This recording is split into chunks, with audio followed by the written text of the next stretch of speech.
ruin has found you at last.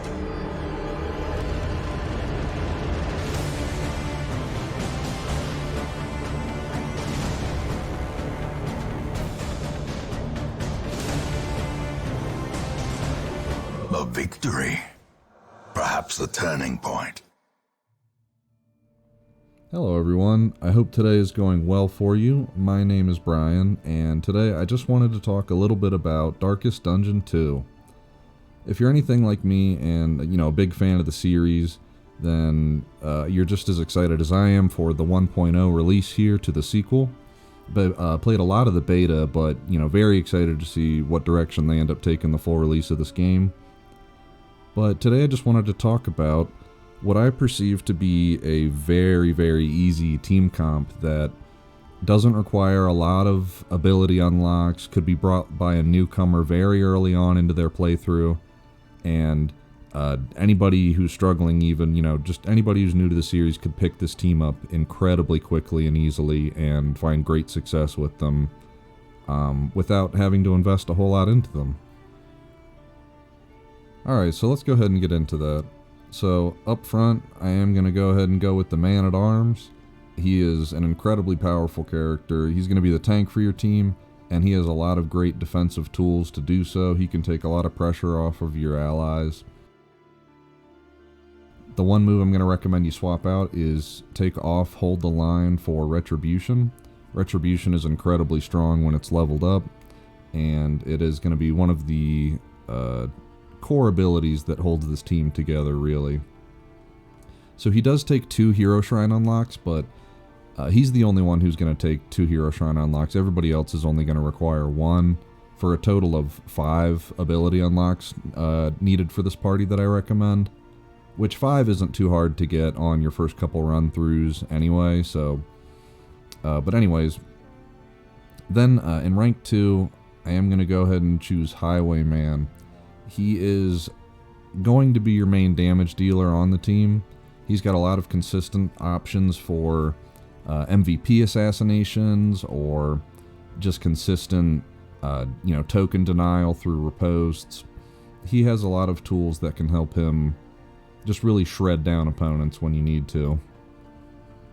The ability swap here I'm going to suggest is take off Tracking Shot for Point Blank Shot.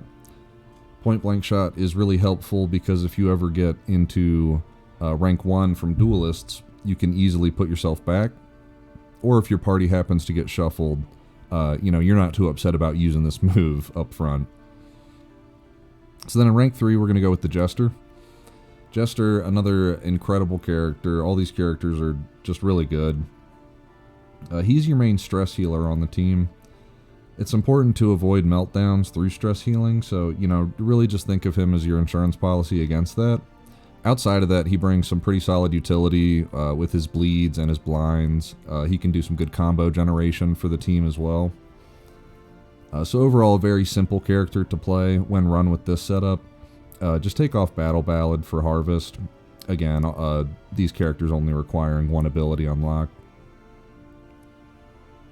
And Harvest is really solid just overall. It helps you shred through 2 tokens at once if you need to. Say if they have, 2 dodge tokens on each of their middle party members. Things like that. Harvest is really useful. It helps keep the team fights really simple. And then for rank 4, we are going to go with Plague Doctor. Plague Doctor, another incredibly simple but effective character. Again, I'd really recommend you get Plague Grenade for Plague Doctor. It elevates her to an entirely new level. She really needs this ability. And it gives you a lot of reach into rank 4, being that you only have 2 moves on the team, actually, that can reach into rank 4, being Plague Grenade as well as Pistol Shot. So, really do go for this move, almost above all the others that I've recommended thus far, if you are just starting out. But again, Plague Doctor, really strong character. You won't be upset if you invest into her. Alright, so now that we've talked a little bit about the team comp, let's watch your average fight together, and I'm going to talk a little bit about how it goes down. Pretty much every single fight, with the exception of bosses or if you're in a really bad spot and need some recovery, are going to open the same way. You're going to use the same 4 abilities, at the start of pretty much every fight. And that's Plague Doctor on your... Plague Grenade on your Plague Doctor, Harvest on the Jester, Take Aim on the Highwayman, and Retribution from your Man-at-Arms. All 4 of these abilities are really strong parts of each individual person's kit. They're very fire and forget. You don't really have to think a whole lot about them once you activate them. The biggest decision you're going to make after this is what to do with your Highwayman's crits. You can choose, typically speaking, between pistol shotting the enemy in rank 4 like this, or you might want to Wicked Slice the guy up front, or maybe it's time to use Duelist Advance. You can really play around with that and get comfortable with it. So this team can have most fights decided by round 2. As you can see here, I'm just cleaning up the very last enemy on round 3. But this is pretty much how the majority of your fights are going to go, albeit with a couple exceptions here and there, but this team just absolutely mops the floor with any road fights or event fights. Measured and steady. So the last thing I wanted to talk about was, what do we do with our upgrades when we get to the inn? Being that this is the first chapter, you do get 5 mastery when you arrive at the first inn. I've only got 1 right now because I already spent 4 on the 4 abilities that we were just talking about. Retribution gains those 2 block tokens, helping Man-at-Arms tank a little bit more effectively. Take Aim is just a disgusting ability in general. 2 crits, dodge, speed, remove blind. It is a juicy ability, and you're going to press this at the start of pretty much every fight. Harvest is nice to upgrade because it helps you really cleave down those mid ranks, as well as it upgrades the chance of applying combo tokens, and you do have a couple other party members that benefit from those combo tokens, so that's always nice.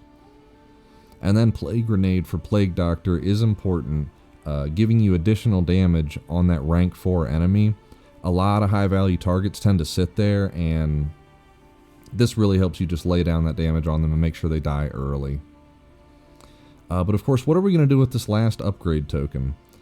There are a few options. Some strong arguments could be made for upgrading Inspiring Tune. Getting someone to remove 3 stress is really powerful, but for the next region, I don't think that's quite necessary, and my personal choice is going to be Pistol Shot. Pistol Shot, again, being the other ability on your team that can reach into the enemy's rank 4. So not only giving it more damage is nice, but if you look down there, when an enemy has a combo token, it'll stun them. So that's going to be my personal pick for what our 5th upgrade should be spent on. But again, there are some other viable options here, including Inspiring Tune, maybe even Fade to Black if you're a big fan of it. So anyways, to wrap up this video, I just wanted to quickly mention that this team is also very good against the final boss of the first act.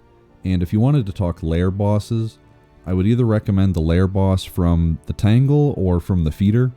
I would probably avoid the lair bosses from the Shroud and from the Sprawl. You might run into some trouble with them. But anyways, thanks so much for watching. If you have any other opinions about this, if you have different ideas about what a good team comp for a beginner would be, feel free to let me know in the comments. If you liked the video, feel free to give it a like. But yeah, thanks so much for watching, and everybody have a great night. Of the darkest dungeon.